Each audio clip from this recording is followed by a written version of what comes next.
اساتذہ کرام دعاؤں کا بہت زیادہ اہتمام فرمائیں. اپنے لیے دعا مانگیں، شاگردوں کے لیے دعا مانگیں، جن اساتذہ سے پڑھا ہے ان کے لیے دعائیں مانگیں، جن مصنفین کے کتب پڑھا رہے ہیں ان مصنفین کے لیے دعائیں مانگیں. اگر مدرس ہے تو جس مدرسے کا مہتمم ہے اس کے لیے دعا مانگیں کہ اس نے مدرسہ بنایا ہے، جگہ بنائی ہے، اس نے میرے لیے انتظام کیا ہے، اللہ اس کو جزائے خیر عطا فرمائے، ان کی کمیاں کوتاہیاں نظر انداز فرما دے. انسان ہے، غیر نبی ہے، معصوم نہیں ہے، رسول اکرم صلی اللہ علیہ وسلم 1500 سال کے بعد کے لوگ ہیں، کوتاہیاں ہوتی ہیں. تو اساتذہ کرام دعاؤں کا بہت اہتمام فرمائیں. اپنے طلباء کے لیے دعاؤں کا بہت زیادہ اہتمام فرمائیں. میں بحمد اللہ تعالی اپنے طلباء کے لیے اور میرے طلباء جو مجھ سے پڑھنے کے بعد آج اساتذہ بنے ہیں ان کے لیے بہت دعائیں کرتا ہوں.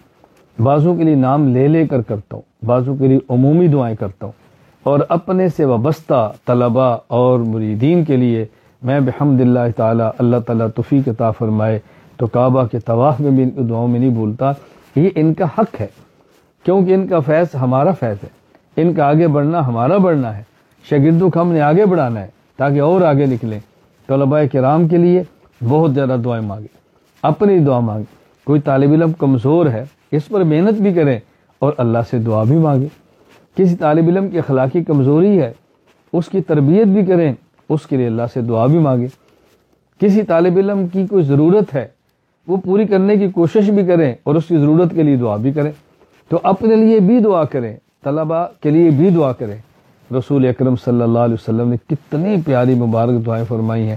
اللہم انی اسألک علما نافعا، اللہ اکبر، وعملا صالحا متقبلا، ورزقا واسعا طیبا. دعائیں مانگیے. اللہم انی اعوذ بک من علم لا ینفع وقلب لا یخشع ونفس لا تشبع ومن دعوت لا یستجاب لها. کیسے آپ نے دعائیں مانگی؟ ہم دعائیں مانگے یا اللہ علم نافع عطا فرما، مجھے بھی میرے شاگردوں کو بھی. دعاؤں کا اہتمام بہت زیادہ کریں اور دعائیں پڑھنی نہیں ہیں، دعائیں مانگنی ہیں. دعا پڑھنی اور ہے کہ بغیر سمجھے یہ دعا پڑھنا ہے اور سمجھ کے اللہ سے مانگیں. اور مانگنا تو ایسے ہے کہ جیسے چھوٹا بڑے سے گڑ گڑا کے مانگتا ہے، التجا کے ساتھ مانگتا ہے اور چمٹ کے مانگتا ہے اور بڑے ناز سے مانگتا ہے. کبھی چھوٹا بچہ دیکھے اپنے ماں سے اپنی ماں سے کیسے مانگتا ہے، وہ ڈانٹ دے تو تب بھی مانگتا ہے، ضرورت ہو تو رو کے مانگتا ہے. وہ اپنے ماں باپ کے دعوت کو چھوڑ کر کے نہیں جاتا، کبھی نہ دے تو کل پھر بیٹھا ہوتا ہے. تو یوں اللہ سے مانگے.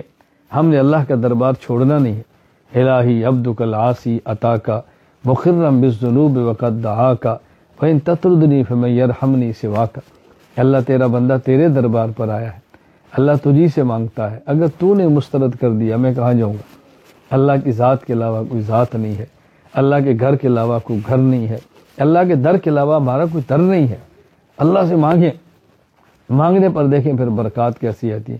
خوب مانگیں اساتذہ کے لیے. اور میں ایک بات عرض کرتا ہوں، اگر مدرسے میں کوئی استاذ ہو اس کی علمی قابلیت زیادہ ہو اور وہ ترقی کر رہا ہو اور اس کے بارے میں شیطان دھوکہ دے، حسد پیدا کرے، اس کا نام لے کر دعا مانگے، انشاءاللہ حسد گیا، حسد ختم ہو جائے گا، محبت پیدا ہو جائے گی. دعاؤں کا اہتمام کریں.